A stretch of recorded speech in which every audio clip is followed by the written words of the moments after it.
আপনারা জানেন যে আমি ঢাকা 17 আসন ক্যান্টনমেন্ট, ভাসানটেক, গুলশান এবং বনানী এলাকায় স্বতন্ত্র প্রার্থিতা ঘোষণা করেছিলাম। প্রাথমিক যাচাই বাছাই আমাকে ডিসকোয়ালিফাই করেছিল।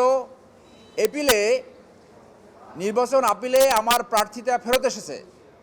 আজকে প্রার্থিতা প্রত্যাহারের দিন। একই আসনে শেষ মুহূর্তে বিএনপির চেয়ারপারসন জনাব তারেক রহমান প্রার্থিতা ঘোষণা করেছেন এবং তিনি এই আসনে কম্পিটিশন করছেন। আমি যেহেতু জাতীয়তাবাদী আদর্শ ধারণ করি, লালন করি, পালন করি, বেগম জিয়ার সাথে এবং তারেক রহমানের সাথে দীর্ঘদিন রাজনীতি করেছি, জেল খেটেছি, আদর্শ ধারণ করেছি। আমি তার সম্মানে, জনাব তারেক রহমানের সম্মানে এবং তার সমর্থনে আমার প্রার্থিতা আমি আজকে প্রত্যাহার করেছি। যেহেতু এখানে একজন পার্টি চেয়ারম্যান যে আদর্শ আমি ধারণ করি, এখনও আমি ওই দলের সদস্য, এইখানে তাকে সহযোগিতা করাই আমার দায়িত্ব।